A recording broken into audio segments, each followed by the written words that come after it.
आपलं नाव काय साहेब? बालचंद्र लेंबे. लेंबे साहेब, मराठवाड्यात यंदा गणेशोत्सव मोठ्या उत्साहानं साजरा केला जाता असं म्हटलं जात आहे, पण नेमकी परिस्थिती नेमकी काय वाटते तुम्हाला? परिस्थिती ठीक आहे. आता पावसामुळे थोडी अडीअडचणी झालेल्या आहेत, पण होत जाईल सगळं. सध्या वातावरण चांगलं आहे, असं काही नाही. नाही, कसं झालंय की यंदा ओळा दुष्काळ चे परिस्थिती, सदृश्य परिस्थिती निर्माण झालेली आहे, तर याच्यामध्ये शेतकऱ्यांचं खूप मोठं नुकसान झालं आहे. तर या अनुषंगानं मराठवाड्यात बऱ्याच तालुक्यामध्ये आणि बऱ्याच जिल्ह्यामध्ये दुष्काळग्रस्त परिस्थिती आहे, ओला दुष्काळ आहे आणि यामुळे याचा परिणाम गणेश उत्सवावर पडला असं बोललं जात आहे, असं ऐकलं जात आहे. तर याबद्दल तुमची काय प्रतिक्रिया आहे? बरोबर आहे, ओला दुष्काळ आहेच आहे. त्यामुळे शेतकरी तरी अजून काही आमच्या काही दुकानाकडे फिरकलेले नाही.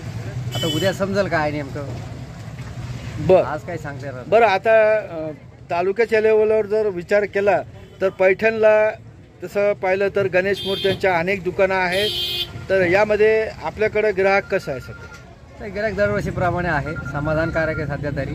ते सगळ्याकडेच येत असं काही नाही. बरं, आपल्याकडं कोणत्या कोणत्या प्रकारच्या मूर्त्या आहेत?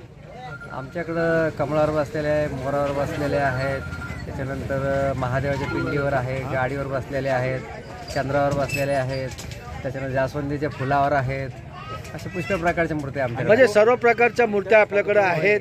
आणि यंदा तर शासनाचे काही निर्बंध आहेत का? नाही, शासनाचा निर्बंध काय नाही. हायकोर्टाच्या निर्णयानुसार फक्त या मूर्त्या कृत्रिम तलावात डुबणे बंधनकारक आहे. बाकी असं दुकानदाराला काही असे बंधन नाही. 6 फुटाच्या पुढे जरी असली तरी ती कृत्रिम तलावात डुबावं असं शासनाचे नियम आहेत. आणि सर्वात महत्त्वाचा मुद्दा असा की म्हणजे दुष्काळग्रस्त परिस्थिती असताना सुद्धा मूर्तीच्या विक्रीवर काही परिणाम झाला असं तुमच्या बोलण्यावरून तरी वाटत नाही. तरी म्हणजे तरुणांमध्ये उत्साह कसा दिसून येतो? उत्साह दरवर्षीप्रमाणे आहे आणि यावर्षी 30% वाढ झालेली आहे. मूर्ती थोड्या महाग आहे, कारखानदाराकडूनच महाग असल्यामुळे थोडं गिरायकाला थोडं महाग चाललंय. बरं, यावर्षी जीएसटीचा हे लावलंय का? जीएसटी लावलंय? जीएसटी वगैरे काही लागलेलं नाही आम्हाला तरी. बरं, तर यावर्षी मूर्तीच्या किमती किती टक्क्याने वाढल्या? 30% वाढल्या. 30% मूर्तीची किमती वाढल्या. तर याचा विक्रीवर काही परिणाम झाला का? विक्रीवर आता 30% वाढला, गिरायकाला थोडंसं महाग वाटतं, पण त्याला आमचाही नाव इलाज आहे आणि त्यांचाही नाव इलाज आहे, कारण आम्हालाच महाग आल्यामुळे आम्हाला थोड्याशा. बरं, आपल्याला शेवटचं काय म्हणायचं एकंदरीत गणेश उत्सवानिमित्त? आपल्याला शेवटचं काय म्हणायचं? शेवटचं काय म्हणणार, हे जे की सगळे जे आहेत आमचे ग्राहक ते दरवर्षीप्रमाणे आमच्याकडे येतात, अन्य दुकानदाराकडे जातात आणि उत्साह दरवर्षीप्रमाणेच आहे, त्यात काही कमतरता मला भासत नाही. बरं, अजून तरी काही दिसत नाही. आपले खूप खूप आभार, धन्यवाद. आपलं नाव काय? माझं नाव संदीप माने. बर, तर आपण जी मूर्ती घेतली, ही मूर्ती कुठून घेतली? मी ही मूर्ती माझ्या मागे जे दुकान दिसतंय, अच्छा, यांच्याकडनं घेतली, लेंबे बंधू यांच्या दुकानातनं. बरं, तर मागच्या वर्षीपेक्षा यावर्षी गणेश उत्सवाचा जो एक उत्साह आहे तो तुम्हाला कसा वाटला? काय आता आज तर मी आदल्या दिवशी घेतली आहे, पण दुकानं आत्ताच थाटली जात आहेत आणि गिरायकांची पण गर्दी हळूहळू जमा व्हायला लागली. उत्साह हा गणपती प्रेमींचा सालाबादाप्रमाणे हा नेहमीच चांगलाच उत्साह असतो.